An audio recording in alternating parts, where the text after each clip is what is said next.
Couldn't find any champagne, so I broke my fast on soda and got some Diet Pepsi. 6-pack of 24 ounce, which is 2 cans, right? For $3. That's 25 cents a can. So, no champagne. I couldn't find it. Hey everyone, I'm Bobby Knoxville, and this is Perfect 10s. I'm going to do a video on what I think are perfect 10 fragrances that I've come across during my journey, which goes more than 8 years now. And, you know, one of these I've been wearing for decades. So I've been thinking about this. This is not, so just to preface, I got notes on my computer. This is not my favorite scents or my favorite fragrances. And I'm not even going to think about masterpieces, but I guess that would apply. But objectively thinking, perfumes that I think are 10 out of 10. And then the one that gave me the idea to do this is an Hermès, and I don't have it. The only one I have is this one. This is Brenda Reglisse. So let me just get this out. There's my Bryn. All right, let's get this video going. And the one that gave me the idea to do this is boom, Cuir. There was some chatter on a stream I was watching, videos, and we're talking about Cuir, and I think this is like maybe the best modern, and I haven't smelled a lot, of course, okay, but I think my nose knows a little bit of quality. Best modern leather around. I've smelled this for a long time. I've been through like lots of pretty nice samples, 4 mil samples, 2 mil samples. Every time I went back to Bloomingdale's, and she asked, "Can I get you anything?" This is before the Hermès counter went, like a year and a half ago. Remember that? But they had a full Hermès. I said, "I'll take some more Cuir," and she would just two more 2 mils of Cuir. And over the past year, like for the 7th, 8th time I've worn this, it is something else. And it's more than just the refined handbag, expensive handbag, leather product from Hermès.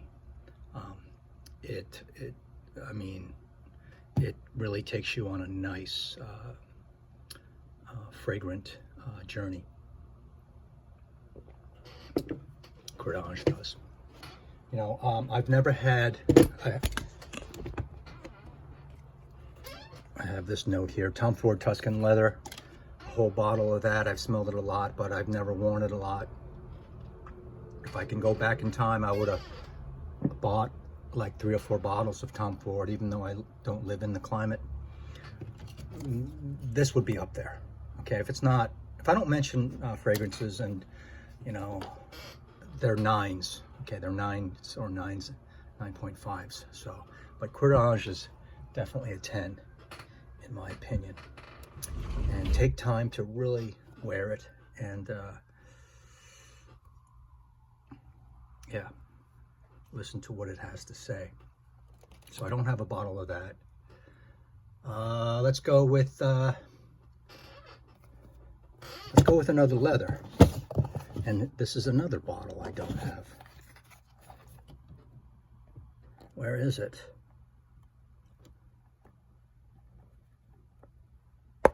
There it is, right in the front row. Slamo, CDR, Cuir de Russie. An old one. And And there is a Chanel exclusive. EDP, EDT, I don't know. When I finally get this, it'll just be the EDP and I'll be happy because that's the era I'm living in. But it's kick-ass if you have the EDT. I've smelt them all in the EDTs, but I don't remember in 2016. It's a 10 out of 10. This is an old fragrance, okay? Is it older than 5? Anyway, there's my second one. Sticking with Chanel, for a man, this is the iteration I've worn most and liked the most for Pro Monsieur. It's the Eau de Toilette Concentree, and this is all a man needs, in my opinion. It's getting hot. I gotta open that. I'll have the ambient sound. It's all a man needs, and I think that's a perfect 10.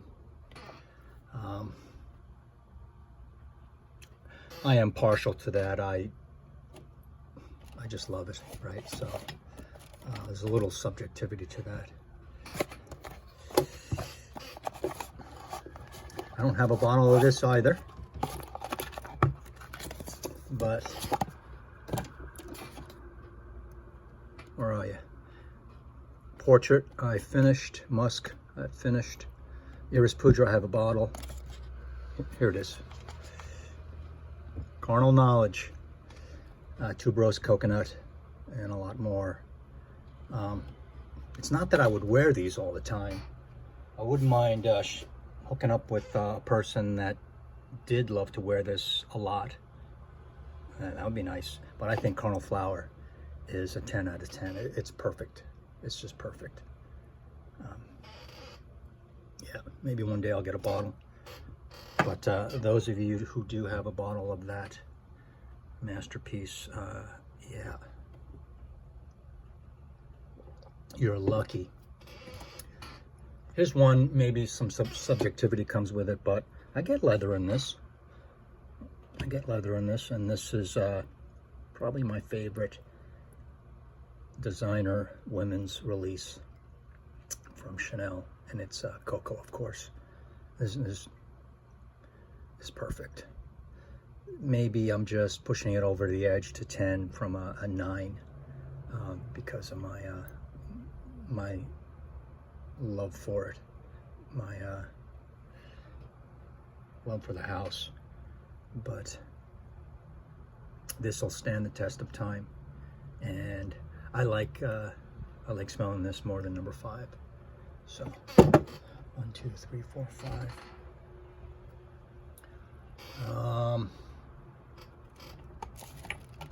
Here's another one that maybe like a 9.5 or 9, but I'm just gonna put it in here, and it's also in the ones that I love the most, love to wear the most, and just love smelling.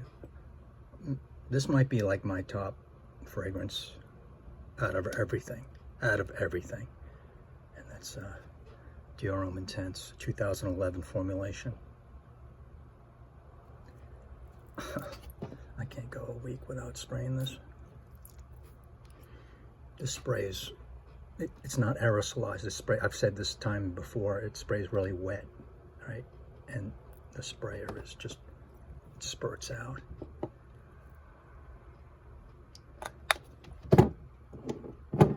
So there's a Dior, 10 out of 10.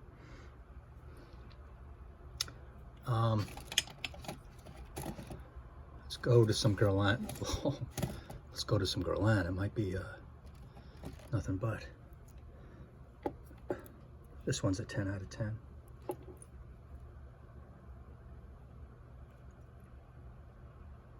I wish I had 2 backups of this. I wish I had those big, huge B bottle decanters full of this, and maybe Cuir Beluga too. But this is Tonka Impériale. And talk about smooth. It's just no gaps. It's just pure, smooth, blended, and there's almost nothing that smells better than this. Just like DHI, I just love the smell of it, but in smoothness, it has pockets and its airiness and stuff, it doesn't, it comes up short of that. So smoothness is like a subject of a video I can go do. You know, sometimes I hear people say, man, that is so smooth. And I kind of know what they're saying, but I don't agree with them because I know it's great, but smooth just means just like velvet and just rolling and no edges and perfect transition. Anyway, that's Tonka Impériale. It's a perfect 10 in my book. I can't imagine doing this if I had 500 fragrances and I had to...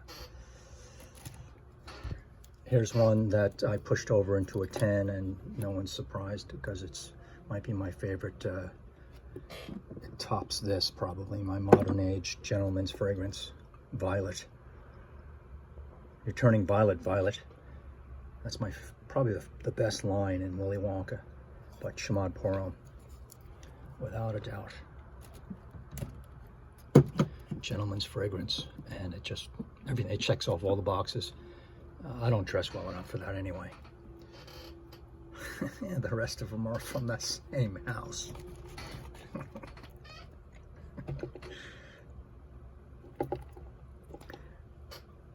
This is 10 out of 10. This is probably the best Oriental ever made. And it's like one of the, dates back and predates all of them, right? It's the EDP. It's the EDP. And this is no special bottle. I just got it from, I forgot where I got it. But like in terms of smoothness with the Tonka Impériale, no, because this is kind of rough. But God, they don't make fragrances like this anymore with all these ingredients. The only one that I like better than this, okay, one that I like wearing better than Shalimar,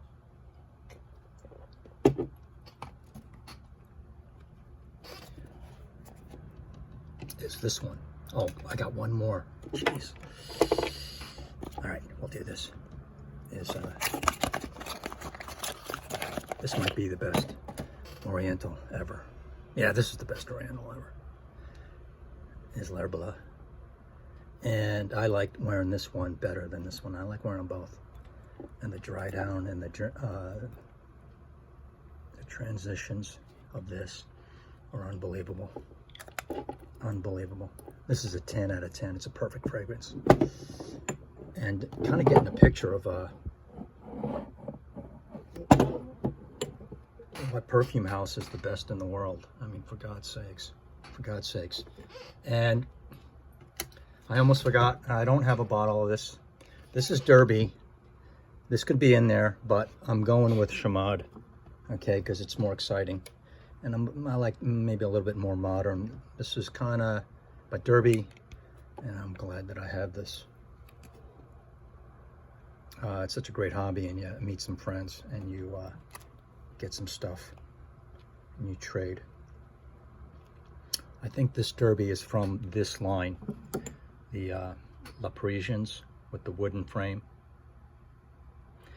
The reason I have this here is just because it's going to mark one of the ones that I first think of for 10 out of 10s, and it's Encens Mythique. I had a nice sample of this, and I gave it to a good friend of mine. She took it home and she got a bottle in England. Well, not in England, one of those islands off in the Channel, and she just loved it. And there went my sample, but I don't know if I'd wear this a lot because I think it is feminine, and it reminds me of like a pinkish red lipstick.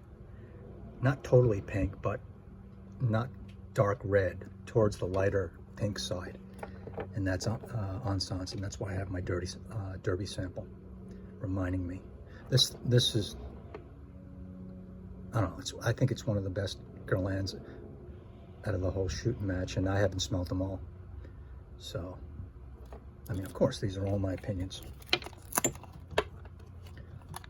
That's it. 1, 2, 3, 4, 5, 6, 7, 8, 9, 10, 11. Oh, 11. I almost did a top 10. You pick the runner-up.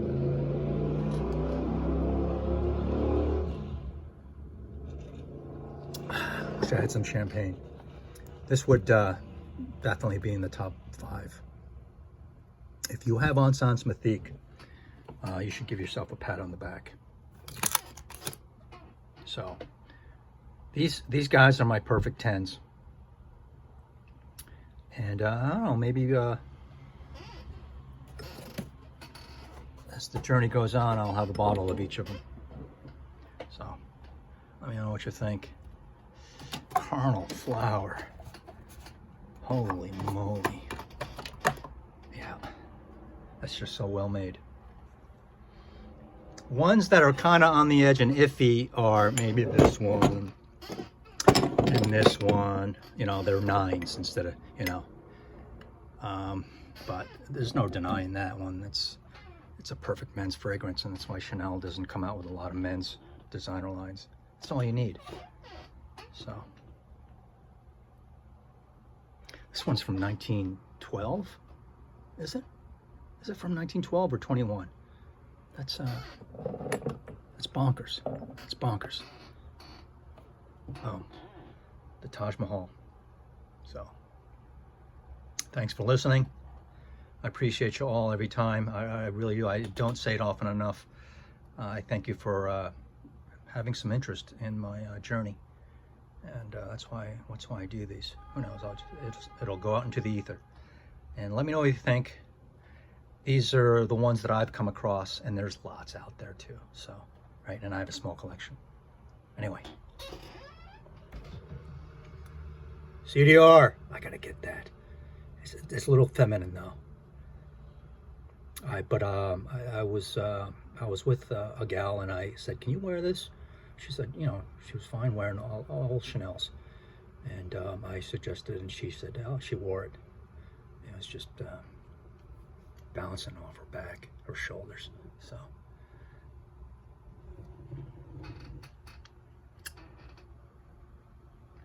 I mean, know what's running through your minds, and I appreciate your time.